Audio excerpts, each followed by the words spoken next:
Is this Sunday, and the executive chef at Coppin's, Mitch Arens, is here to get us in the spirit with our Monday menu. He's been putting together his version of the corned beef sandwich, which he will be serving at the Hotel Covington coming up this weekend. Good to see you, Mitch. Good morning. How you been? Doing well, thanks. So tell me a little bit about your version of the corned beef sandwich. Yeah, so this is an in-house corned beef that we make. Oh, you do? Yeah, it's about a week-long process. Okay. So you still have time if you want to make it at home. Now with the Monday menu, we usually like to put things together quickly. So I guess somebody could go get a corned beef somewhere and make their own sandwich. But you're going to brown the corned beef just a little bit first. Yeah, so there's a couple different ways you can do it. A lot of people will slice it thin. I like to do a nice thick slice. Okay. It's a brisket. I like to feel the texture of that meat. Get a nice crisp on the outside. Very nice. You can see the brown on there. And you make your own sauerkraut too, or is it slaw that you're using on yours? Yeah, so this is a slaw. It's got a similar flavor to, we do put a little bit of apple cider vinegar in it, so it's got that salty, kind of tangy flavor.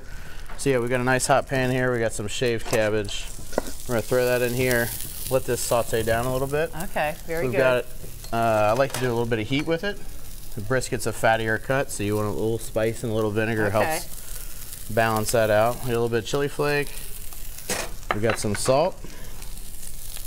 Help break it down and season it up. And a little bit of sugar. And this is some Madhouse vinegar. It's a local vinegar that's made. It is? Yeah, it's pretty awesome. Do you know how corned beef got to be known for St. Patrick's Day? I don't.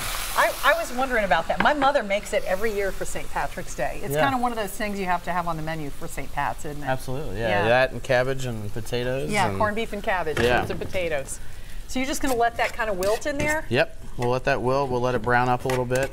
And then we've also got some Gruyere, nice melty cheese. Ooh. This is our corned beef. You can see the different layers of flavor and color in there. Did you put it on rye bread? We did. This is a salted rye. It's 16 bricks. This is what we use for all of our bread at the restaurant. It's awesome.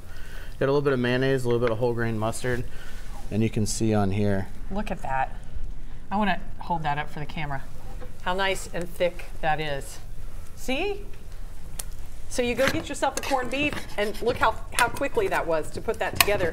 And you put some little pickles on the side. They almost look like shamrocks over there. That's right. To dress up the board. Got to have your green for St. Patty's Day, right? That's right. So what are you guys going to be doing for St. Patrick's Day weekend at the Hotel Covington? So we've got a couple specials running all weekend. We'll have some stuff for brunch, lunch, and dinner. We're doing some bangers and mash. We'll have this corned beef sandwich.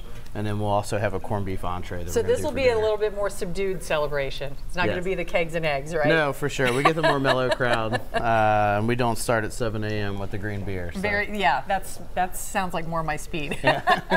Mitch, thank you so much. This looks delicious. I'm going to give it a try. And we'll be right back. Hotel Covington, the recipe's on the website, local12.com.